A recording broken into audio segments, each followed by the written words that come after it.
Titanic جانے والی سب Marine تو سمندر میں 4000 میٹر کی گہرائی میں پھٹی تھی، لیکن یہ سنیل فش وہ سمندری کریچر ہے جس کو 8300 میٹر کی گہرائی میں بھی کچھ نہیں ہوتا۔ یہ قدرتی طور پہ دنیا کا سب سے مضبوط کریچر مانا جاتا ہے، پھر چاہے اس کے اوپر ہاتھیوں کا جھنڈ کھڑا کر دیا جائے، اس کے اوپر سے بھاری ٹرکس گزار دیے جائیں، یا پھر حتیٰ کہ ایک لوکوموٹیو ہی اس کے اوپر کیوں نہ کھڑا کر دیا جائے، اس کی باڈی ٹس سے مس نہیں ہوگی۔ پر سوال یہ ہے کہ آخر اس کے اندر ایسا کیا موجود ہے؟ ناظرین، پیسیفک اوشن میں گوام آئلینڈ سے 350 کلومیٹر ساؤتھ ویسٹ میں ٹریول کیا جائے تو سمندر کا وہ حصہ آتا ہے جس کے نیچے اوشن کا ڈیپسٹ پوائنٹ موجود ہے۔ اس پوائنٹ کو میریانا ٹرینچ کے نام سے بھی یاد کیا جاتا ہے۔ میریانا ٹرینچ سمندر کے باٹم پر چاند کی شکل جیسا ایک بہت بڑا کروڈ ڈینٹ ہے جس کی لمبائی 2550 کلومیٹر اور چوڑائی 69 کلومیٹرز ہے۔ اس ڈینٹ کی وجہ سے سمندر کا یہ حصہ اچانک سے بہت ڈیپ ہو جاتا ہے۔ اس ڈینٹ کا اندازہ لگانے کے لیے اس کو گوگل ارتھ پر بھی دیکھا جا سکتا ہے۔ اس ٹرینچ میں ہماری دنیا کا سب سے گہرا پوائنٹ چیلنجر ڈیپ سمندری لہروں سے بھی 11033 میٹرز یا پھر 36200 فٹ نیچے موجود ہے۔ یہ گہرائی اوشن کی سب سے کم ایکسپلور کی جانے والی گہرائی ہے جس کو ہیڈل زون بھی کہا جاتا ہے۔ اس کا یہ نام گریک انڈر ورلڈ گاڈ ہیڈیز کے نام پہ رکھا گیا تھا۔ اس گہرائی میں خطرناک اندھیرا، کھانے کی کمی اور ہڈیوں کو توڑ دینے والا پریشر اس بات کی صاف صاف نشانی ہے کہ یہاں کریچرز کا زندہ رہنا قریب امپاسبل ہے۔ پہلے تو یہ بھی سمجھا جاتا تھا کہ ہیڈل زون تک انسان کبھی نہیں جا پائے گا، لیکن 19ویں صدی میں ایک واقعہ ہوا جس نے اس کانسیپٹ کو ہمیشہ کے لیے بدل دیا۔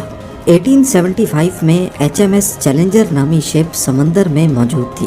اس میں اس وقت کے اوشن ایکسپلوررز اوشن کا ڈیپسٹ پوائنٹ تلاش کرنے نکلے تھے۔ ایک جگہ پر آ کر انہوں نے رسی پر وزن لٹکا کر اس کو سمندر میں پھینکا۔ یہ نوٹس کیا گیا کہ رسی نیچے جاتی جا رہی ہے لیکن ڈیپسٹ پوائنٹ ابھی تک نہیں آیا۔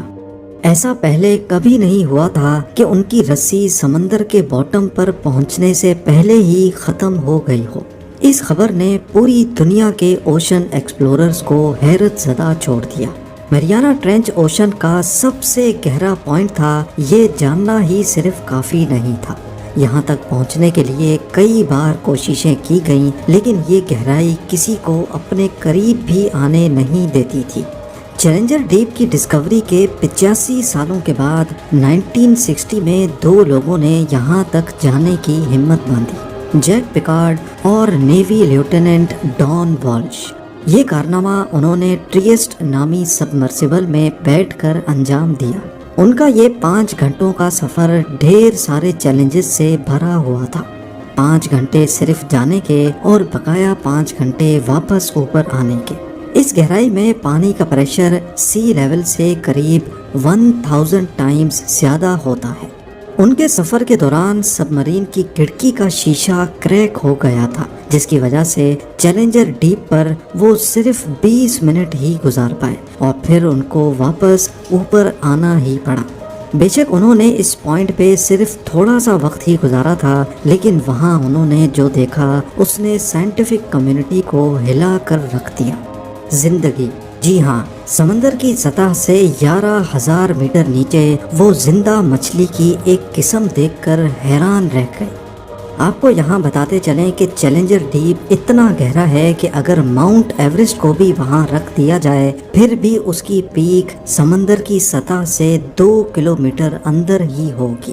یہاں پانی کا پریشر قریب 16,000 PSI ہوتا ہے، یعنی صرف 1 اسکوائر انچ کے ایریا پر پڑنے والا وزن 7250 kg۔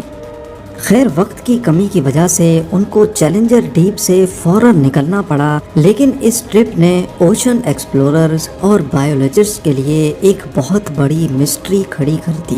آخر ہیڈل زون میں زندگی ممکن کیسے ہے؟